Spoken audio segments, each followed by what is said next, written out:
एक और राधे राधे, जय श्री कृष्णा, हर हर महादेव। क्लास में आप सभी का स्वागत है। अगर आप चैनल पर नए आए हैं तो चैनल को सब्सक्राइब कीजिए और अपने दोस्तों तक शेयर कीजिए। आज की क्लास में हम पढ़ेंगे मौलिक कर्तव्य।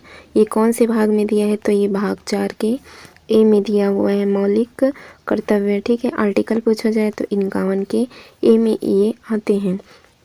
मौलिक कर्तव्य हमने कहाँ से लिया है? मौलिक कर्तव्य हमने लिया है सोवियत संघ के संविधान से। इसको लिया है किस कमेटी की सिफारिश पर इसको बनाया गया?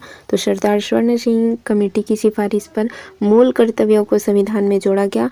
सरदार स्वर्ण सिंह कमेटी ने कितने 8 मौलिक कर्तव्यों को संविधान में जोड़ा और इसने जोड़ने का सुझाव दिया था। लेकिन 42वां संविधान संशोधन हुआ था 1976 में। इसके तहत कितने? तो 10 मूल कर्तव्य संविधान में जोड़े गए थे और 86वां संविधान संशोधन अधिनियम आया था 2002 में। इसके तहत 11वां मौलिक कर्तव्य जोड़ा गया, जिसके तहत क्या हुआ था? 6 से 14 वर्ष की आयु तक के जो बच्चे थे उनकी शिक्षा प्रदान करना है ना, उनको शिक्षा प्रदान करना, ये क्या होगा? प्रत्येक माता पिता का मूल कर्तव्य होगा। ये जोड़ा गया 11वें नंबर का। ठीक, तो ये भी हमारा क्या है? मौलिक कर्तव्य है। कब जोड़ा गया? तो 86वां संविधान संशोधन अधिनियम 2002 के द्वारा इनको जोड़ा गया। अब देखते हैं हमें वर्तमान में कितने मौलिक कर्तव्य हैं। तो 11 मौलिक कर्तव्य हैं। ठीक है, कहाँ से लिया है? तो ये सोवियत संघ से प्रेरित है। ठीक, अब अगला देखेंगे। सबसे पहले हमारा मौलिक कर्तव्य क्या है? तो हमें क्या करना है? संविधान का पालन करना है। ठीक है, हमें संविधान का पालन करना है। उनके आदर्श, उनकी संस्थाओं, उनके राष्ट्रध्वज और उनके राष्ट्रगान का हमें आदर करना है। ये पहले में कहा गया। दूसरा हमारा मौलिक कर्तव्य क्या है? तो स्वतंत्रता के लिए जो हमारे राष्ट्रीय आंदोलन को प्रेरित करने वाले उच्च आदर्श हृदय में हमको उनको संजोए रखना है। ठीक है, ये हो गया दूसरा। तीसरा में क्या है? संप्रभुता, एकता, अखंडता की रक्षा को हमें क्या बनाना है? अक्षुण्ण बनाए रखना है। तीसरे में कहा गया है। चौथे में कहा गया है देश की रक्षा करें। देश की रक्षा के लिए जब भी हमें आह्वान किया जाएगा तो हमें राष्ट्र की सेवा करनी है। ये हमारा चौथा मौलिक कर्तव्य है। पांचवा हमारा मौलिक कर्तव्य क्या है? तो भारत के सभी लोगों में क्या रखना है? समरसता, समान भातृत्व की भावना। और क्या है इसमें? स्त्रियों के सम्मान के विरुद्ध ऐसी कोई प्रथाएं हैं तो उनका हमें क्या कर देना है? त्याग करना है। ये हमें पांचवा में कहा गया है। पांचवा हमारा मौलिक कर्तव्य है। छठा क्या है? तो हमारी सामाजिक संस्कृति, गौरवशाली परंपरा का महत्व समझना है और उनका क्या करना है? परिरक्षण करना है। सातवां में क्या है? तो प्राकृतिक पर्यावरण के अंतर्गत जैसे वन, झील, नदी, वन्य जीव सम्मिलित है, इनकी रक्षा करना है, उनका संवर्धन करना है। और क्या करना है? प्राणी मात्र के प्रति दया भाव रखनी है। आठवां में क्या है? वैज्ञानिक दृष्टिकोण, मानववाद, ज्ञानार्जन और सुधार की भावना का विकास करना है। नवा क्या कहता है इसमें? सार्वजनिक संपत्ति की सुरक्षा एवं क्या करना है? हमें हिंसा से दूर रहना है। ये 9वें में कहा है। 10वां हमारा मौलिक कर्तव्य है व्यक्तिगत और सामूहिक गतिविधि के सभी क्षेत्रों में उत्कर्ष की ओर बढ़ने का सतत प्रयास करना है। राष्ट्र निरंतर बढ़ते हुए प्रयत्न पर उपलब्धि की नई ऊंचाइयों को प्राप्त करें। 11वां सबसे इम्पोर्टेंट क्या है? तो 6 वर्ष से 14 वर्ष की आयु के बच्चों के माता पिता संरक्षण, 6 से 14 वर्ष की आयु के बच्चे के माता पिता और संरक्षक जो भी हैं उन्हें क्या करना है? शिक्षा के अवसर प्रदान करने हैं उन बच्चों को। ये कब हुआ, कब जुड़ा है? तो 86वां संविधान संशोधन 2002 के तहत धारा 4 के अंतर्गत इसको जोड़ा गया। ठीक, तो कितने मौलिक कर्तव्य हैं? 11। पहले कितने? 8 की सिफारिश की गई थी, बाद में 10 को जोड़ना था। 11वां कब जोड़ा? 86वां संविधान संशोधन 2002 में जोड़ा। ठीक है, अब फिर हमने देखा कि सबसे पहले हमने क्या देखा कि पहला हमारा मौलिक कर्तव्य क्या है? राष्ट्रगान है, राष्ट्रीय ध्वज है ना, उनका सम्मान करना है। दूसरा क्या है? जो हमारे उच्च आदर्श है वाले व्यक्तित्व के व्यक्ति थे जिन्होंने देश सेवा में अपने प्राण त्यागे, उनको क्या करना है? अपने हृदय में संजोए रखना है। तीसरा हमने क्या देखा? तीसरा हमने देखा संप्रभुता, एकता। ठीक है, संप्रभुता, एकता, अखंडता को हमें अक्षुण्ण बनाए रखना है। ये हमने तीसरा। चौथा में हमें क्या करना है? चारों ओर से देश की रक्षा करनी है और जब भी हमें राष्ट्रीय सेवा के लिए आह्वान किया जाएगा तो हमें राष्ट्र की रक्षा करना है। 5 में हमने क्या देखा? भाईचारे, समानता की भावना। ठीक, और क्या करना है? हमें स्त्रियों की रक्षा भी करनी है। छठा हमने देखा जो हमारी गौरवशाली परंपरा है, संस्कृति है, उसको बचाए रखना है, ठीक है, संस्कृति को बनाए रखना है।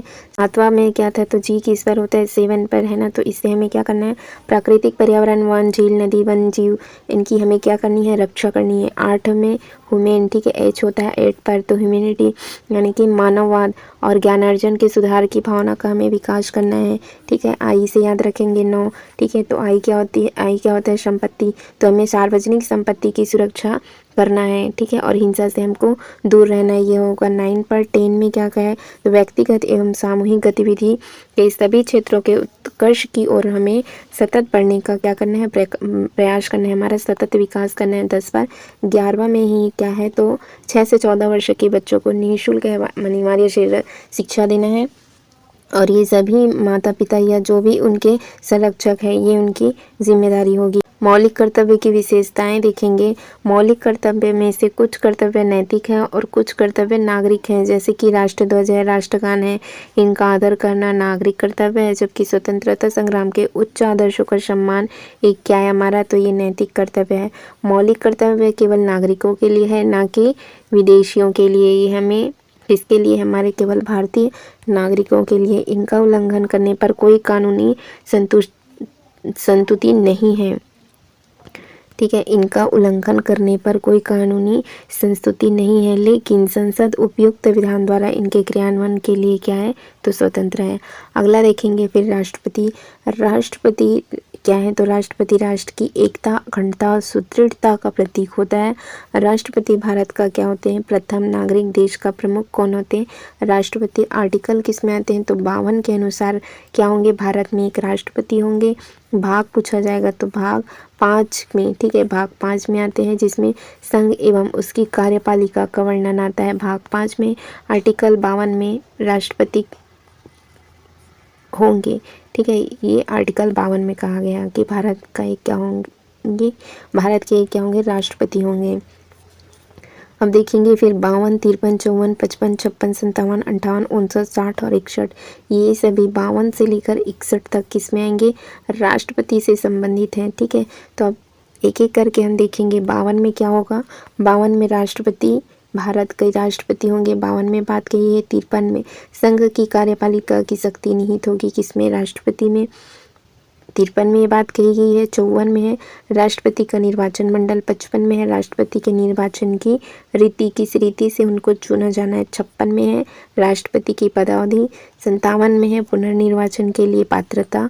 58 में है राष्ट्रपति निर्वाचित होने के लिए क्या क्या अर्हताएं, क्या क्या उनकी योग्यताएं होनी चाहिए। 59 में है राष्ट्रपति के पद के लिए क्या क्या शर्तें हैं, राष्ट्रपति द्वारा शपथ आता है। 60 में।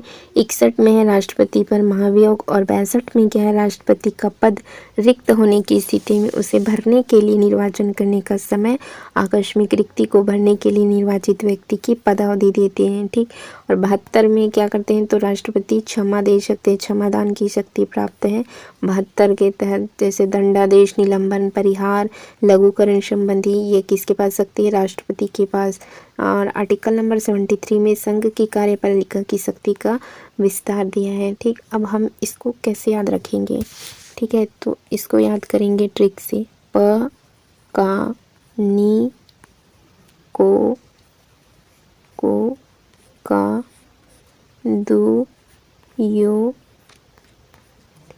द, श, म, ठीक है। अब यहाँ पर लिख लेंगे 52, ठीक। तो ऐसे ये 53, ये 54, ये 55, ठीक, ये 56 है, ये 57 है, ये 58 है, ये 59 है, ये 60 है और 61 है, ठीक है। अब यहाँ पर क्या होंगे, प से क्या याद रखेंगे, राष्ट्रपति का पद। लिखते हैं प, फिर का, नी, को, का, दु, यो, द, श, म, ठीक है। अब यहाँ पर देखेंगे 52 में क्या होगा, तो राष्ट्रपति का पद। प से क्या है, राष्ट्रपति का पद है, ठीक है। भारत में एक राष्ट्रपति होंगे, तो ये कहा गया है 52 में। 53 में क्या है, तो कार्यपालिका की शक्ति किसमें, राष्ट्रपति में निहित होगी। 53 में है। नी से क्या है, तो निर्वाचन, ठीक है, निर्वाचक मंडल होगा। 54 में राष्ट्रपति का निर्वाचन होगा, 54 में ये है। और 55 में क्या है, तो 55 में है राष्ट्रपति के निर्वाचन की रीति, ठीक है, किस रीति से उनको चुना जाना है, ठीक है। प का नी को, ठीक है। और फिर आता है राष्ट्रपति की पदावधि, ठीक है, कार्यकाल कितने वर्ष का होगा, ये तो कैसे क्या होगा, कार्यकाल या पद की अवधि, ठीक। और दशाएं, ठीक है, तो पुनर्निर्वाचन हो सकते हैं, पात्रता क्या क्या उनकी पात्रताएं हैं वो। फिर आता है राष्ट्रपति निर्वाचित होने की अर्हताएं, तो ये होगा योग्यता, यो से क्या होगा योग्यता। फिर देखेंगे दशाएं क्या क्या है, राष्ट्रपति के पद की शर्तें क्या होंगी, तो ये 59 में है। फिर 60 में स से क्या होगा शपथ, राष्ट्रपति की शपथ लेंगे 60 में। म से क्या है तो महाभियोग लगाएंगे 61 में, ठीक। तो इससे याद रखेंगे प का नी को का द्वयोदशा। फिर 72 में तो क्षमादान है। 73 में हमने क्या देखा कि संघ की कार्यपालिका की शक्ति का विस्तार दिया है। 73 में राष्ट्रपति पद की क्या क्या योग्यताएं हैं, तो ये क्या होनी चाहिए, भारत के नागरिक हो, आयु कितनी वर्ष होनी चाहिए, 35 वर्ष, 35 वर्ष की आयु पूरी कर चुका हो भारत के राष्ट्रपति बन सकते हैं। और क्या होनी चाहिए, लोकसभा के सदस्य होने की वे क्या रखती हों, योग्यता रखती हों, ठीक है। तो जो लोकसभा के सदस्य होने की योग्यता रखते हैं वे क्या होंगे, भारत के राष्ट्रपति किसी भी सरकारी लाभ के पद पर ना हो, कोई दिवालिया या पागल घोषित ना किया हुआ। नामांकन, राष्ट्रपति उम्मीदवार के नामांकन के लिए कम से कम कितने होने चाहिए, तो 50 प्रस्तावक होने चाहिए और 50 ही अनुमोदन, ठीक, अनुमोदक होने अनिवार्य हैं राष्ट्रपति के निर्वाचन। अब फिर देखेंगे वर्ष 1997 में पहले प्रस्तावक और अनुमोदकों की न्यूनतम, ठीक है, संख्या होती थी। अब जमानत राशि कितनी रखी गई है, तो राष्ट्रपति पद हेतु प्रत्येक उम्मीदवार को भारतीय रिजर्व बैंक द्वारा कितनी, तो 1500 रुपये क्या रखनी होगी, जमानत राशि जमा करनी होगी। अगर आपने कुल वैध मतों का 1/6 हिस्सा आपने प्राप्त नहीं किया, ठीक है, तो आपकी जमानत राशि जब्त हो जाएगी।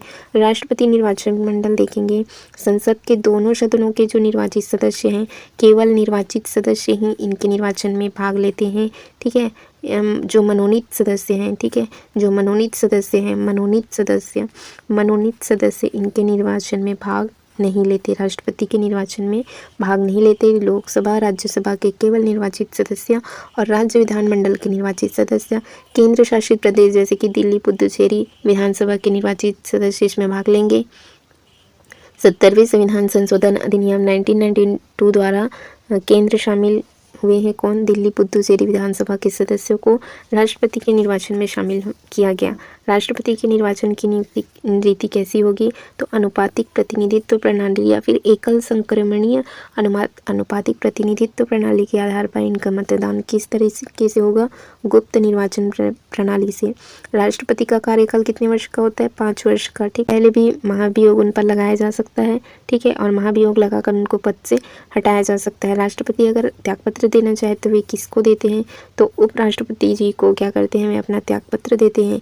इनको शपथ कौन दिलाते हैं, तो सुप्रीम कोर्ट, ठीक, सर्वोच्च न्यायालय के जो मुख्य न्यायाधीश हैं वे इनको शपथ दिलाते हैं। और यदि मुख्य न्यायाधीश नहीं है तो इस स्थिति में क्या करते हैं, जो सुप्रीम कोर्ट के जो वरिष्ठ न्यायाधीश हैं, ठीक, उनके द्वारा उनको शपथ दिलाया जाता है। राष्ट्रपति के वेतन और भत्ते देखे जाएंगे, वर्तमान में कितनी है, तो इनकी कितनी है, 5 लाख रुपए प्रति माह है, ठीक, 5 लाख रुपए प्रति माह इनको दी जाती है राष्ट्रपति को।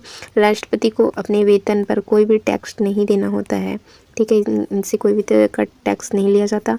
भारतीय संविधान के आर्टिकल नंबर 59 के 4 के अनुसार राष्ट्रपति के कार्यकाल के दौरान उनको जो प्राप्त होने वाली उपलब्धियां एवं भत्ते हैं उस पर कोई भी कटौती नहीं की जा सकती। राष्ट्रपति पर महाभियोग, भारतीय संविधान तथा अपने कर्तव्यों का अगर अतिक्रमण करें तो क्या कर सकती है संसद, उन राष्ट्रपति पर महाभियोग लगा सकती है। महाभियोग राष्ट्रपति को पद से हटाने की प्रक्रिया है। महाभियोग का प्रावधान कहाँ से लिया हमने, तो अमेरिका के संविधान से लिया है। महाभियोग कैसा है, तो ये अर्धन्यायिक प्रक्रिया है। महाभियोग प्रक्रिया, आरोप का प्रारंभ संसद के आप किसी भी सदन से इसको शुरुआत कर सकते हैं, ठीक है, कहीं भी प्रस्ताव प्रस्तुत किया जा सकता है। 25% सदस्यों के हस्ताक्षर इसमें होने चाहिए। सूचना अथवा नोटिस कितने दिन पूर्व, 14 दिन पहले उनको नोटिस देना अनिवार्य है। पारित होने के लिए बहुमत, जैसे कि महाभियोग प्रस्ताव को कितने 2/3 बहुमत से पारित होना आवश्यक है, जिन्हें पुनः दूसरे सदन में पारित होने के लिए 14 दिन, और दूसरे सदन पहले सदन के आरोपों की जांच करता है तो फिर महाभियोग के प्रस्ताव को दूसरे सदन के 2/3 बहुमत से भी इसको पारित होना आवश्यक है। राष्ट्रपति की उपस्थिति, राष्ट्रपति को इस प्रक्रिया में उपस्थित होने पर कोई भी प्रतिनिधि भेजने का अधिकार है। महाभियोग के दोनों सदनों में 2/3 बहुमत से पारित होने की तिथि से राष्ट्रपति को अपने पद से हटना पड़ता है। राष्ट्रपति के पद धारण करने वाले अधिकारी कौन कौन है? संघ के मंत्री है, राज्यपाल है, भारत के महान्यायवादी हैं। अब भारत के सभी जो राष्ट्रपति हैं उनके नाम ये हम कल की क्लास में करेंगे। आज की क्लास यहीं तक के लिए रखते हैं। Thank you friends, thank you.